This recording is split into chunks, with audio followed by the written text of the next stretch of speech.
Une nouvelle couche de peinture pour rénover votre habitation, voilà ce qui peut aisément l'embellir. Traditionnellement, on imagine un peintre qui travaille au pinceau et au rouleau. Mais pas forcément. Aujourd'hui, nous découvrons comment un peintre professionnel peut transformer en un rien de temps un vieux salon terni en un salon blanc éclatant. Et rapidement, grâce à un pistolet à peinture. Une bonne préparation, c'est encore et toujours la base pour une finition de qualité. C'est pourquoi notre peintre va commencer par poncer et lisser complètement les boiseries de cet espace. La pièce a été évidemment vidée, nettoyée et même dégraissée. Mais il est à présent temps de préparer ce support pour qu'il absorbe la peinture de manière optimale. Après le ponçage, tout est dépoussiéré et dégraissé. De cette façon, la peinture ne recouvrira pas les saletés qui finiront par se détacher et adhérera d'autant mieux au mur. Comme dernière étape pour la préparation, le peintre protège toutes les parties ne nécessitant pas de couche de peinture. De cette façon, il évite que la peinture ne déborde sur les vitres ou les armatures des fenêtres et des portes. Généralement, le peintre applique maintenant en après, mais comme il travaille ici avec un pistolet à peinture et a donc opté pour une peinture appropriée de haute qualité, elle ne nécessite pas d'un après d'adhérence pour ce type de support. Il est temps de sortir le pistolet. Avant de le remplir, le peintre vide au préalable dans un seau l'eau du nettoyage précédent. Il remplit ensuite le pistolet avec de la peinture, ce qui est possible de deux façons. Avec certains pistolets, vous disposez d'un contenant à mameloutis, on le remplit alors de peinture. Pour d'autres machines, la peinture sera pompée du pot et donc glissée sous l'aspiration de la machine.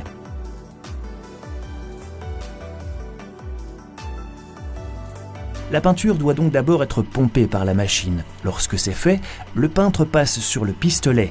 Ici aussi, il commence d'abord par pulvériser jusqu'à ce que l'eau soit extraite et que la peinture parvienne à la bonne consistance.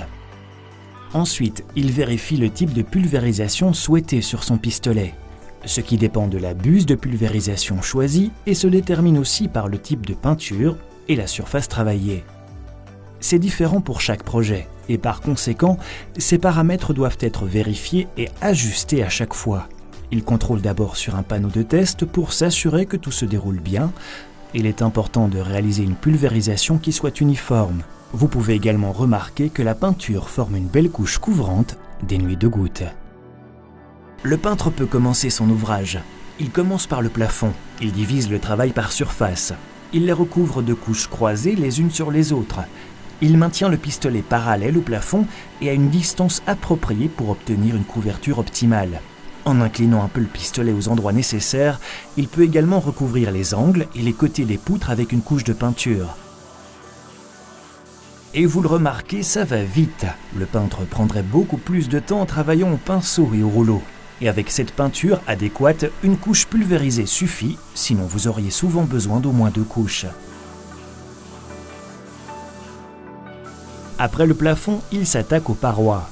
Celles-ci sont accrochées sur le dessus et disposent de boiseries au bas. Cette peinture peut être appliquée sur les deux surfaces, ce qui permet au peintre de recouvrir de la sorte tout cet espace. Ici aussi, il opère toujours en segments.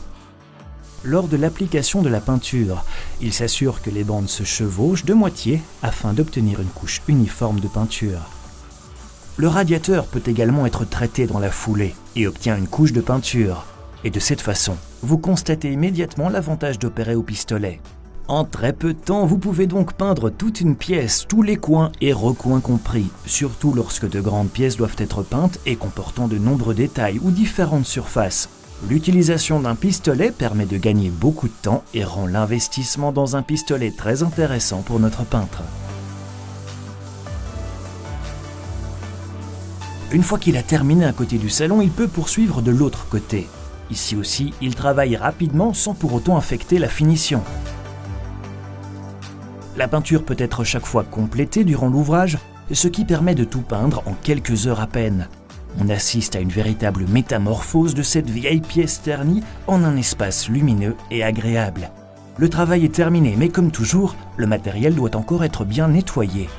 L'excédent de peinture est pulvérisé hors de l'outil. Pour ce qui est de la machine, avec l'aspiration, il suffit de repomper la peinture dans le pot. Un seau d'eau est ensuite placé sous l'aspiration. Pour le modèle avec un contenant, il suffit de le remplir d'eau et de le nettoyer.